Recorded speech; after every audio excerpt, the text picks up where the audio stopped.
Hi, my name is Michael Akimbamiro. Welcome to my page. We're going to be talking about cybersecurity and the importance of cybersecurity in this day and age. If you have not seen my first video, please check it out. In that video, we did our introduction. We talked about authentication, what authentication means, what it means for a user to be authenticated in order for them to get access into an environment or into a system. Okay, and we talk about authentication, meaning that you will have to verify your identity. You have to provide a sort of something that you have or something that you know or something that you are in order to gain access into a system. We also talk about system to system also interacting. There are several API calls being made on in seconds, right? So the systems are always very busy, but there are ways for all these systems interaction, all these systems to actually verify identity of the system that is trying to gain access. So and that is done through authentication. There must be certain parameters, certain tools, certain controls that help you to do that. And we went in depth in that first class. So if you've not seen it, please check it out. Again, my name is Michael Akimbamiro. I am a cybersecurity expert. I am also an agile coach. I am a scrum master. I am a project manager also. And I've been in IT now for the past 7 years. I came into cybersecurity field about 3 to 4 years ago, and it has been a very life-changing experience. And if you want to get into cybersecurity also, following a class like this, making sure that you use your available tools, registering on a cybersecurity platform like Isaka is something that I will advise you to look into. And also be inquisitive, be ready to read up on things, articles, stay up to date on security trend, as we are depending on all these IT gadgets, IT systems to make our life, our daily life better. All this automation, AI. The more we do this, the more we will need to have cybersecurity experts like you, like yourself, coming into the field and taking up these roles and responsibilities to help organizations understand the need for them to be, cyber vigilant and to be proactive in how they handle their security. Security is the job for everybody in every organization, from the top to the bottom. Everybody must be aware. Everybody is a target within an organization. You can fall victim of a phishing, attack, and by that compromise the whole system that they've put in place and bypass all the security protocol. So we all have to be, cyber security conscious, cyber security educated. Even if you don't use it for a job, if you are setting up a business, you have to understand how to properly set up your business and make sure that you can have what we call business continuity or be able to fail over if anything like that happens. All right, so going into authorization today. Authorization is another exciting topic. I love it. All right, so what is authorization? It's defined in so many ways, right? It's defined so many ways, but I'm not gonna come here with you to come and tell you the definition in books or on platforms, but to break it down to you. So authorization talks about what you are able to do, what you are able to access, what you are able to perform, what you are allowed to do within an organization, within an environment, within a particular domain. So if somebody comes to my house today, right, they come in, I've done my authentication because they have something that they are, and that's their face, and I know them, and I know, oh, that's my friend, right? And I open the door and say, oh, come on in. As a friend, they have now been allowed, they've been authenticated into my house. My house now becoming the environment. Now, as a friend, they will have certain authorization automatically I'll tell them, oh, take a seat. That is me giving them authorization to sit maybe in the living room. Oh, come and join us in the dining table. Maybe we want to have lunch or dinner together, and that is me giving them authorization. But other than that, maybe I don't I wouldn't give them authorization to my room, because they don't have anything to do there. They don't have any need to be in the bedroom. If they are sleeping over, maybe I have a guest room, and I'll give them authorization to sleep in that bedroom, and that is it. Maybe use the restroom. I'll show them the restroom. That is me giving them authorization to use those facilities, to stay within that confine. But if I find them in my room, in my safe, then they don't have authorization there. That is them accessing things that they don't have authorization to do. That is unauthorized access, and that is a breach of that confidence. And I can tell them, hey, now you've done too much, you need to leave, or I call police, right? So that is how you have to think about authorization also in your environment. What are users allowed to do once you bring them in through authentication? What are they allowed to do? What are they allowed to see? What are they allowed, to work with, to work on, to be able to be part of? Those are things that you need to predetermine even before bringing them in. You need to have what we call a robust plan, a robust policy and procedure that are well-founded and tested, so that you have a very good access control. There is something that we call access control list. You must have an access control list, which is a table that tells you the role of individual in your organizations and what they have access to, the systems that they have access to. There must be a repository of that, so that you can check who has access to what and who has that privilege to give access to what. So you must have all these roles defined in your organization to give authorization to people so that they can do their job. Now, when you bring people into your organization, you must only give them, and you have to circle that only, you must only give them the access that they need to do their job. Nothing more. You only give access for them to be able to do what they've been hired to do. And if they need extra access to do a particular function, maybe there is a special function, there is a special duty, there is a special activity that we need them to perform, and they can do it, yes, you can provision them a conditional access. And once that condition is fulfilled, once that they've done that job, you take that conditional access away. Some applications like ServiceNow will give you what we call elevated privilege for you to be able to do to work on your access control list. But that elevated privilege only lasts for like 45 minutes or an hour. If you don't finish within that context, then you have to go and resubmit a request to get that elevated privilege again, so that you can continue working. And that is because they have the consciousness that if you have this elevated privilege as an admin, you can do and undo. So you have to be very careful. You have to be conscious that you are in that role at that particular time, so that you don't mess things up within the organization. Now, I have seen in my many years of working in this field where people don't configure access control correctly, or they have what we call broken access control, and it leads to so many problems. Some of the problems that I've seen that I know are out there are something like access creep. Somebody having too much access that goes beyond what they need those access to do. They don't need those access to do any job, they just have them.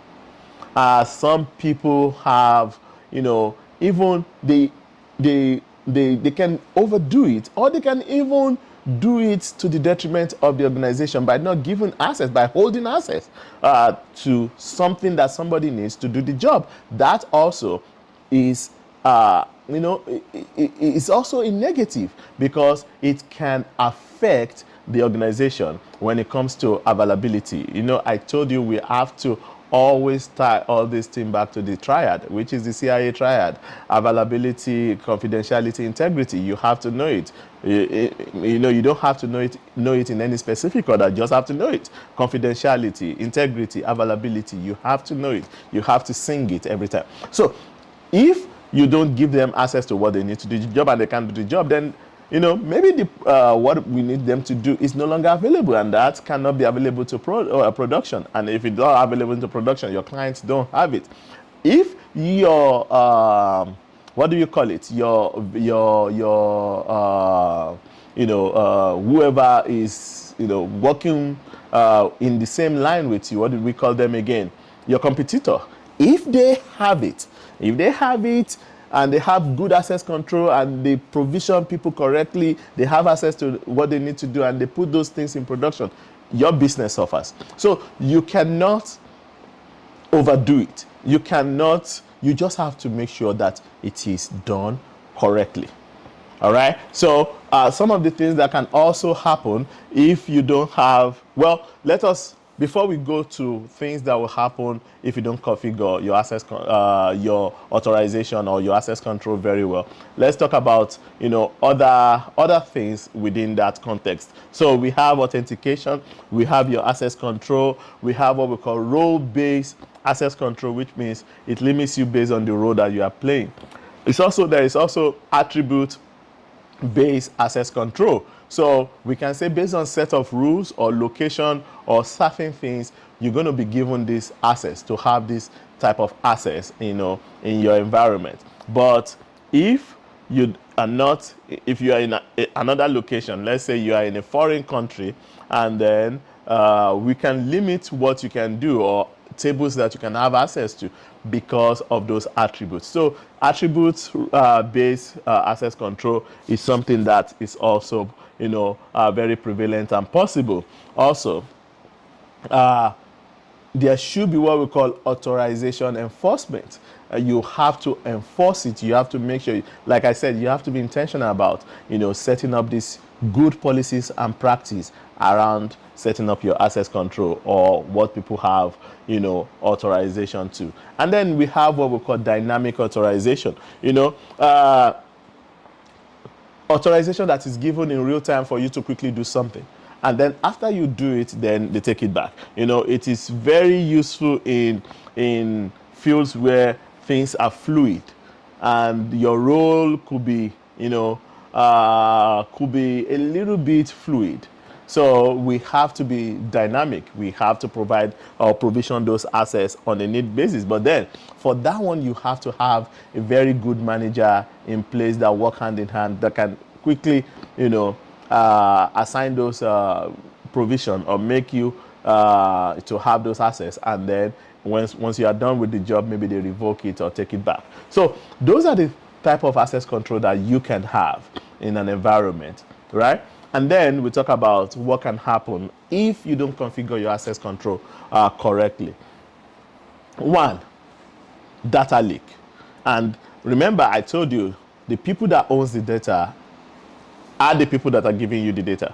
Okay? The power for the data, just because you provide your information to an organization when you are signing up does not mean that that information belongs to you. That data is still yours, and they are holding it in trust. And they must remember the 5 trust principle, right? We have the confidentiality, integrity, availability. We have accountability, and then we have non-repudiation. They must be able to adhere to these 5 trust principles when they are holding your data, and they must guide this. So for them not to have data leak because they have badly configured access control, they must put in the right access control. So whoever they are bringing into their environment must have the right access to do the job and nothing more. They must prevent against what we call escalation of privilege, where people start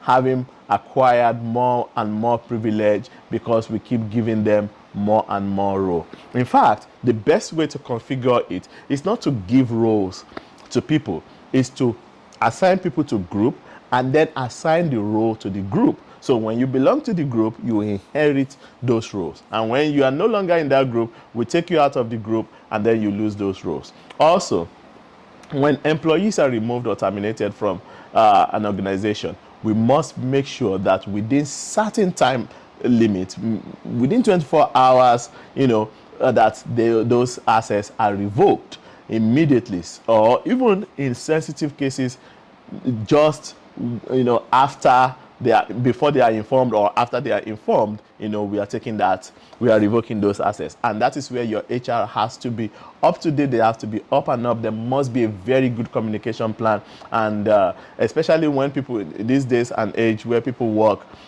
with remote access, we must be able to have a very good communication plan, a very good policy and procedure to put in place good authorization practice. Also, another thing that can happen is data manipulation. If people have too much access to what they don't need, they start playing with your data. They start manipulating those data, and you won't know because, unless you go digging in, you don't know. And so in order to avoid that, you have to make sure that you put in a good access control. Also, you can have what we call denial of service or DDoS, which is distributed denial of service, when you don't have a properly configured access. If somebody hijack somebody within your environment, they can flood your environment with traffic, thereby making sure that you are unavailable. And without that availability, you start to lose business. So those are the type of things that comes, dangers that comes with not configuring your assets or not having the right authorization in place. Also, loss of business and reputation. People don't trust you anymore. You start losing business. So we want to make sure that we avoid all this by setting up the right controls, having the right authorization in place. It is paramount. These are the things that you organizations needs to do. But then the question you can ask me is, Michael, okay, I hear you, but how do we do this? If I get in as a security analyst in my organization, do I make that decision as a information security manager? Am I the one to set up the policy as a cybersecurity architect? Am I the one setting up these policies and procedures or setting up this ACL? Well, the short answer is, it is the business of everybody. You have to come together as an organization, as a team, to work with people, the security teams, the IT admins, the security architects. You have to work with plethora of people to make sure that we are not missing anything, and to make sure that we set the right policies and procedures. Make sure that you even engage auditors and regulators to come in to test your system, to make sure that they audit you and see if you have any non-qualified aspects that you can fix. So you make sure that you're looking at all that one. You can also involve your leadership, your business unit, because one thing that you want to make sure is that you are carrying business along, and then business often have some input from the business perspective. Based on that, we want to make sure that we are taking into consideration the input of the business that we are trying to support. At the end of the day, cybersecurity experts are just advisors to the business, and we must make sure that there is what we call business continuity. The business comes first, because we want to make sure that our organization remains relevant and productive. So these are the things that you can do. These are the people that you can also work with. Also making sure that you have what type of mechanism or are out there for you to use to make sure that you are configuring your authorization properly. We have the oath, which is open authorization. It's an industry standard that you can use. And then you can also make sure that you're looking at process like frameworks like your ISO 27001. There is a lot of guidelines in there. If you are looking at NIST is another very good framework for you to to reference in setting up your authorization protocols. Also, you can look at RBAC, which is role-based access control.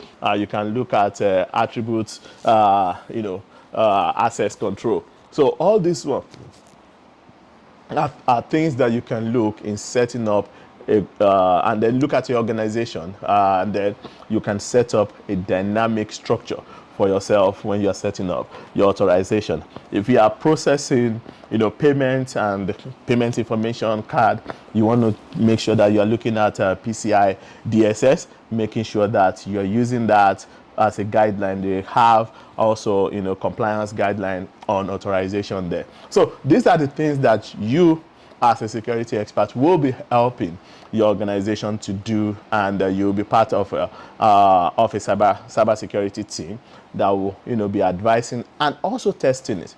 Because when we put in access control, that is not the end of it. You have to monitor and test. You have to put in those tests, those making sure that we are looking at it periodically. We can even bring in pen testers to come and test, to make sure that there are no loopholes or vulnerabilities in our access control, making sure that everything is up and up. So this is what I have for you. This is the concept of authorization, and that if you configure it correctly, it can really help reduce the amount of vulnerability that organizations face. And you have to understand, there is nothing like zero risk. There will still be risk, but what we want to do is make sure that we are making it very, very, very, very hard for threat actors to gain access to our sensitive information.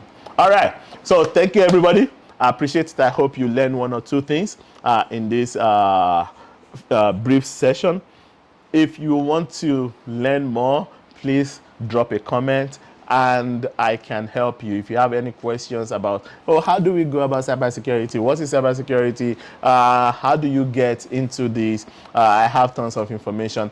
I'm not at liberty because I'm not, advertising for anybody. I'm just putting this out there myself. This is just my page. I'm not promoting anything here. I'm not promoting anybody, but there are good organizations, there are good books and things that you can also invest your time in making sure that you stay up to date. All right, please. This is a very small page that is just growing, and we're going to be going through all the courses in this series. We're going to be going from one by one, and it's going to be like we are going on a journey together. So please join me on this journey. My name is Michael Akinbabiro. You can please subscribe to my channel, so that you can know when I drop another course. I'll be doing this maybe every two or three days, making sure that we drop new content, and I'll be going down the basics, going down the curriculum for you. So we started with authentication. We are going into authorization. We just finished authorization, and then we'll be going down the list of the work. I will be dropping the syllabus somewhere in the comments or in this video, so that you can follow along.